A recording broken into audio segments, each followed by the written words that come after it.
Thanks again for tuning in. I really, really appreciate it. Today, I want to talk about how to run a man away. I was inspired by this movie. I think it was like 10 days of how to lose a man or something. How to lose a man in 10 days. That's what it was. How to lose a man in 10 days.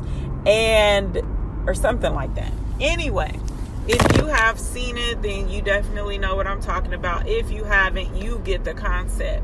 But it inspired me to talk about this because I remember I would talk to one of my girlfriends about basically men. They're calling you and then they don't call you for a while and then they come back around.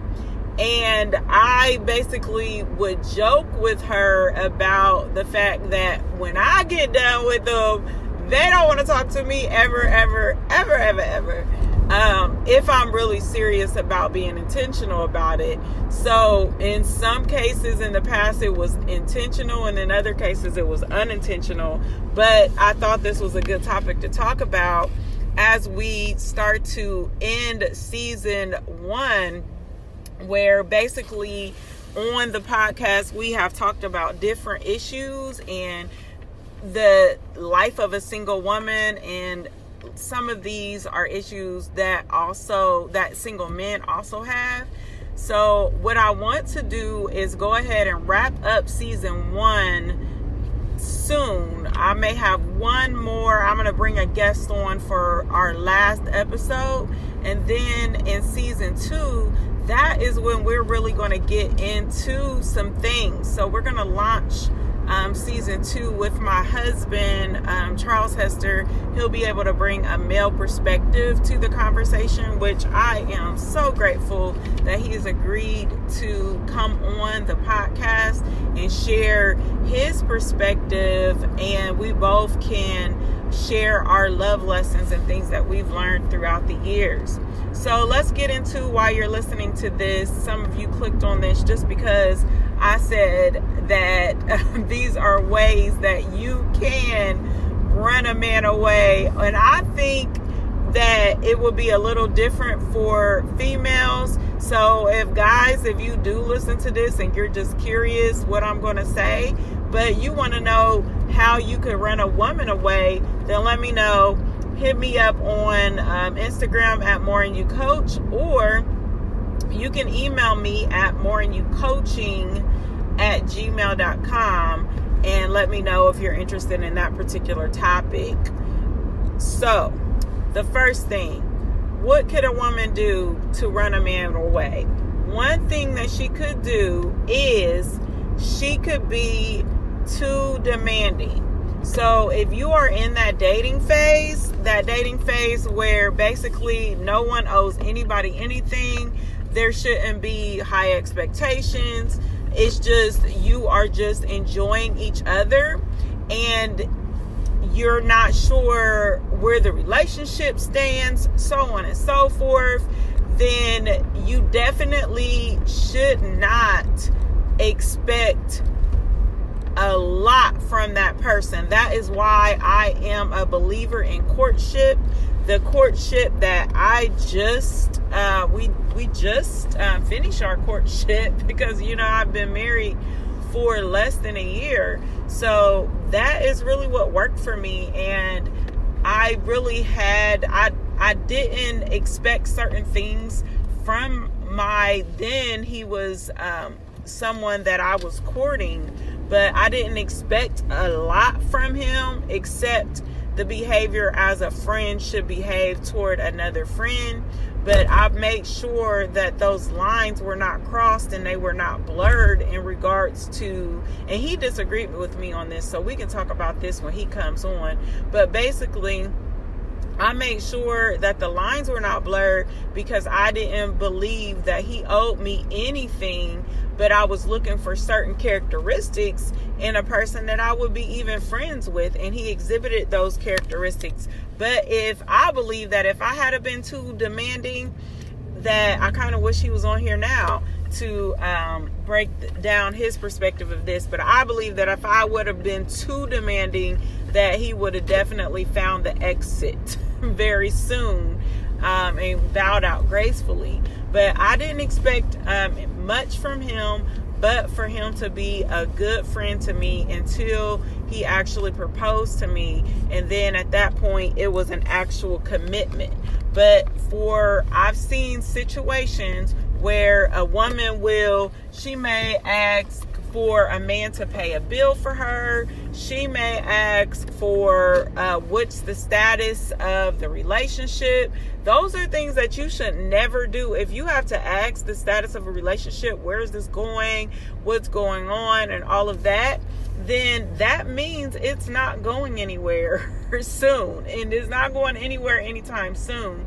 So if they're not freely giving to you the things that you need, then it's questionable if that is the right person for you. Now, I will say that in times it's a communication problem where they didn't even know that was an issue. However, in most cases, that is just not the right person for you because they don't naturally do a lot of the things that you need. So if you find yourself, ladies, having to be very demanding, that is not the right person for you. It is very masculine behavior.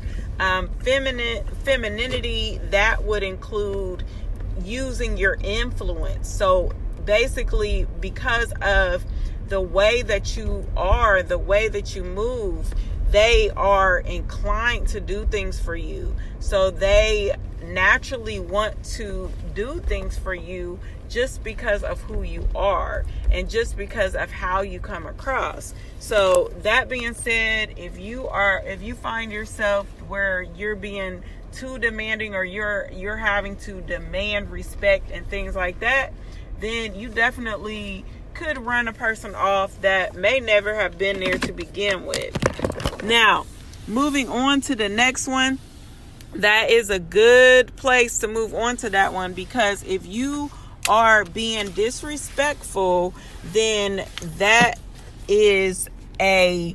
really one of the number one things that will run a man off. They will not tolerate disrespect if he is a true man. Now, if he is an immature male, then maybe you can get that off. But if you are showing him disrespect in any way, so if that means like you're not returning phone calls when you said you would, you are not speaking to him in a tone that he believes that he expects to hear from you, you said something that was rude, you have your behaviors are just rude, excessive sarcasm, saying things that are rude and mean, unnecessary. Even if you're doing it to other people in front of him and he feels like he's embarrassed by that type of behavior, that he may perceive as a form of disrespect to even yourself. So you really have to be careful with respect if you expect for the relationship to continue. And last but not least, sometimes women, we start feeling ourselves. We really do. We start feeling ourselves when we have done some things in the world. So when we have accomplished some things, so we've earned our credentials, whether it's a degree, whether it's education, we've got some experience in the world. You've been on your job for 10, 15 years, or you've been on your job longer than everybody there, even if you're young. Whatever your situation is, you've been running, maybe you're a single mom and you've been running a household. You are the head of the household. So if you are that particular person and you really know that you can handle some stuff, you've been through some stuff, you know you can handle some stuff, and every time this man asks, can I help you with anything? Is there anything that I can do for you? And you're always like, I got it. Then eventually, certain kind of men, if you don't ever leave any leadway, certain type of men will find their exit. So some of you that are kind of like, well, why would he leave me to be with her? Because she has less going on for herself. She's not even on my level. So how in the world? You should never compare, but it's natural to do that. how in the world would he want to be with her? That's because she needs him. So we're going to talk about this in the love lesson, why you should need the person that you decide to spend the rest of your life with. Because I know that a lot of women have gotten or started with the framework and the mindset, I don't need a man, I can do bad all by myself, I got this. And yes, you got it. However, wouldn't it be so much nicer if you have some help? So all that being said, stick with me because we're going to get into a story. I'm going to call this the love story. And then after the love story, you want to stick to the end if you want to hear the lesson. I wanted to take a moment to tell you how excited I am to have a podcast. I finally have a podcast, and that was because of Anchor. If you haven't heard about Anchor, it's the easiest way to make a podcast. Let me explain. For one, it's free. They have creation tools that allow you to record and edit your podcast right from your phone or your computer. So it's really easy. And on top of that, it will get your podcast on Spotify, Apple Podcasts, and so many more. Many that I hadn't even heard of before Anchor.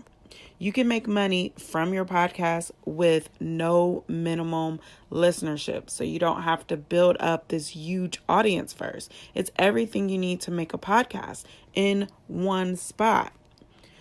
So what I need you to do is download the free Anchor app or go to anchor.fm to get started with your own podcast. Because you have a purpose and you have a voice that someone's waiting to hear. Okay, so I'm about to really get into it, and I want to give a disclaimer before I really explain what I am saying, because I definitely want you to know that there's two sides to every story, and that I'm going to just tell you a portion of a story. The portion of the story is I am taking responsibility for my actions and the things that I could have changed and the things that I could have done better. So now that it's story time and it's time for that love story, I'm going to tell you about just my overall experience in when I was married the first time. So when I was married the first time, I basically did all three of the things that I mentioned before. So at different portions of the relationship. So of course not the entire relationship, but at different stages of the relationship, I basically did some of the things that I had mentioned in the previous segment. So one of those things being is that I was definitely too independent. So it was basically like I didn't really know how to lean on somebody. I didn't really know how to ask for help. I didn't really know how to wait and wait for someone to help me because of some deeper issues that I don't really have time to go into. But I didn't really have time to do all of those things because I didn't make the time to wait. I was like, I don't have time for it. I'm not here for it. I'm not going to be able to do that. So as a result, my ex-husband definitely did not feel needed. He did not feel desired. He did not feel wanted. And that would lead to other issues within the relationship. And then on top of that, his behavior, and it's not his fault, but in regards to how I interpreted it at the time, his behavior would lead me to be disrespectful. And what I have learned in taking full responsibility, no matter what somebody does, that does not mean that you have a right to be disrespectful. That's a love lesson all in itself, and I'm not even to the love lesson. But what I would do is basically respond to his action. So it was basically for every action, there's a reaction.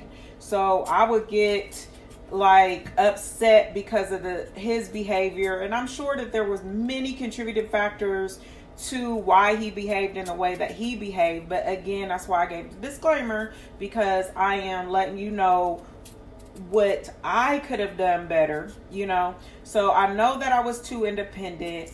I know that I at times was definitely disrespectful, and as a result, he would basically do everything that he would desire to do when he desired to do it, and I basically would have a problem with that. And that's just not how things work. You don't get to tell someone, you don't get to tell a man when he's going to do what. Like, you can suggest it, you can use your power of influence, but to actually feel like you have a right to tell him when he's going to do what, and how he's going to do it, that is not going to happen for a man. So yeah, if you get somebody that's immature, or you get somebody that is not developed, sure, you might be able to get that off. But if you're dealing with a mature man, they are not going to just let you tell them how they are supposed to do things. And I don't want to come across as if I was just like trying to boss him around all the time. It was just in the way that I moved. It was the way that I did things. That is what contributed to how he probably, or not probably, because we've talked about this so many times when we basically debriefed our relationship, but how he felt in regards to how things went with us is that it was like basically I had everything. So he's like, okay, well, what is there for me to do? And there was so much for him to do, and he would contribute some, but it just wasn't enough. So I wouldn't have unrealistic expectations for him, but I definitely had some expectations for him that would leave me very disappointed at times. And as a result, I would treat him differently because of the expectations that I had for him.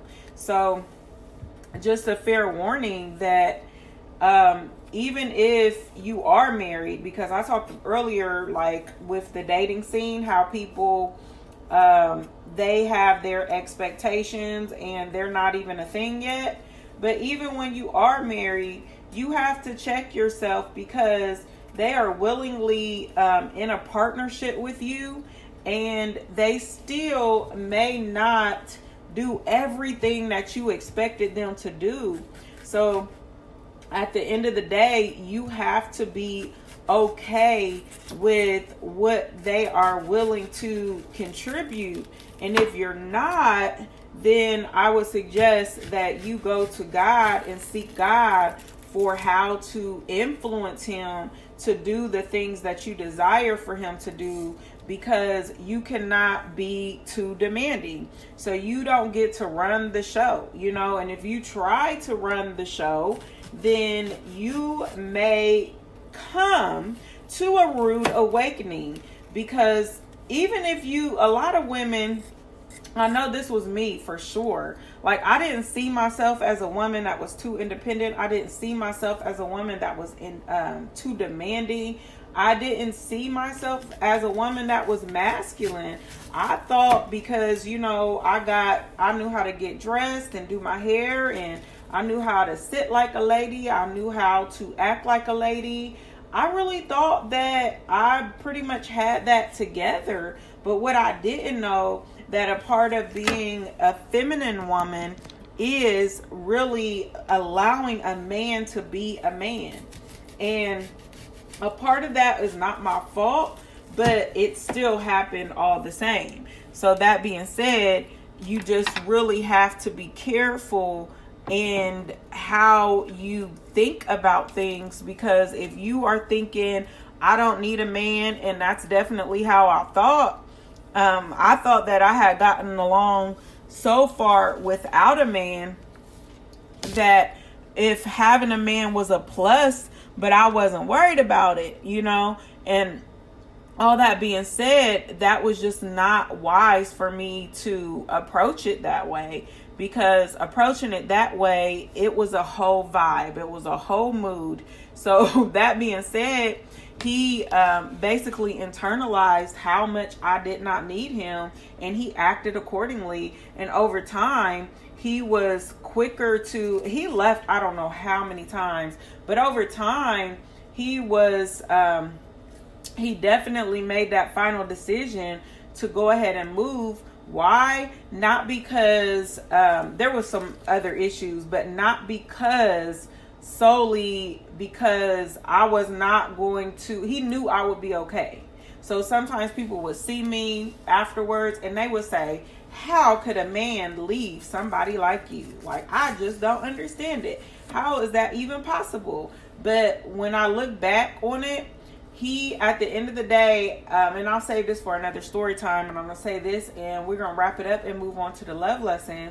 But at the end of the day, he had to leave because he was needed elsewhere. So I'll tell you why, or, what I'm talking about with that in another love lesson. Please reach out to me if you want me to do it earlier, because I may forget. So if you're interested in that particular story as far as why he left and the details to that, then definitely reach out to me, and I'll go ahead and share that in an upcoming podcast, because the story is definitely one that I personally would have wanted to hear when I was going through what I was going through. It would have been very helpful for me to know that I was not alone.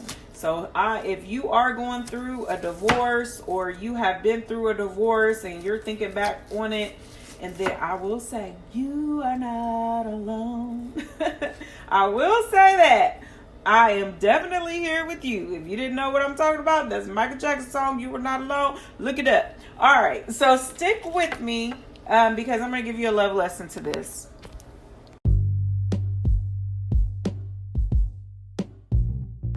You have made it to the love lesson. So this is my favorite part of the show. Because this is where we learn. So if you didn't know, I am a teacher and I am also a coach. So what that means is that I love teaching people and helping them learn and helping them take what they learned so that they can go to the next level. So we are here, and today it was basically, how can you push this man away? How can you make him run so fast from you that he can't get away fast enough? How can you do that? You can do that a number of ways, and I just talked about a few. But if you had any of these qualities that I mentioned, or if you have found yourself doing any of these things, here's the lesson in these things, is that we all need somebody. So God, while he is almighty, there is none like him. He uses people. So if you are in the mindset that you don't need anybody but God, here's the thing, is that God uses people. So if you're thinking that you can do bad all by yourself, or if you're thinking that you got this and so on and so forth, while that's not terrible thinking, it is not the thinking that you need to have for a healthy relationship. Because while you do not want to be dependent on someone, you do not want to be too independent of them either. Because if you are too independent of that person, then that person really will be positioned to go where they are wanted, where they are celebrated, where they are needed. And not saying that the person that they end up will be needy, or not saying that you have to be needy, to be in a healthy relationship. That is not what I'm saying at all, because you definitely should be dependent on God first and foremost, but also open to allowing God to use people in your life, and for you not to be so independent in your thinking that you will not allow someone to be there for you. And let's break it down a little further here. If we break it down a little further, why would you feel like you had to be so independent? This is why. You feel like you have to be so independent because there's been people that have let you down. People have not been there for you. They have not stood up for you. They have not come through when they needed to come through. So you felt like you did it all by yourself. But here's the thing. You didn't do it all by yourself. God still sent people to help you. So while it may not have been the person that you wanted to help you, He still came through, and He still sent someone to be there for you and to uplift you, encourage you, provide you with resources, whatever it is. He still made that happen through a person. So that whole I'm going to be disrespectful because I do this all by myself, that is unacceptable. For one, all that shows when you become disrespectful to other people, all that shows is how you really feel about yourself. All that shows is that you have trust issues with the Most High, because if you really believe that the Most High, the King of Kings, the Alpha and Omega, the beginning of the end, the creator of all of the universe, if you really truly believe that He's going to come through for you, that He's going to protect you, that He is going to provide for you, that He is going to be there for you. If you truly believe that, what do you have to get that mad about to the point to where you're being disrespectful? You have no reason to be that upset. So really the root of all of this is the fact that you have to, with all of your mind, with all of your soul, with all of your body, with all of your being, you have to love God, and you have to be dependent on God, and knowing that God uses other people to bless you. So that being said, make sure that you understand, and you understand that you don't get to choose who God's using, who He's going to use, how He's going to use them, when He's going to use them. You don't get to choose that. So in your relationships, if God has ordained or He has purposed you to be with someone, then that means that He will provide them with the resources, and He will provide them with the wherewithal and the knowledge and the wisdom to give you what you need. If this person is unable to do that, it could be one of two things. It could be one, that they are not the person for you, or they may not be ready. So if they are not ready, they're not the person for you, either one, that just means that you need to take a step back, and you need to allow God to move, and you need to allow God to direct you. You need to allow God to be who He is in your life. And when you're doing that, that's when God really does the real work in you. That's when God really transforms you. So that's what I learned from all of this. I learned that there were certain people that just were not the right person for me. They were not the person that God sent for me. I learned that in some cases, maybe it was, or a few cases, maybe it was a soulmate, or someone. I believe we have multiple soulmates. That's debatable, but that's just my true belief. And maybe in some cases it was a soulmate, but that person was not ready for me, and I was not ready for that person. So because of that, sometimes you go your separate ways and you come back together, and other times you go your separate ways and you meet another soulmate. And we'd have to go into a different podcast about soulmates and all of that, but that is like that person that they fit. Like, you really are like, they're the yin and you're the yang. So it's like you complement each other. It's like you are on the same wavelength. You're in the spirit, if we're going to use those terms. Like, you are right there with each other.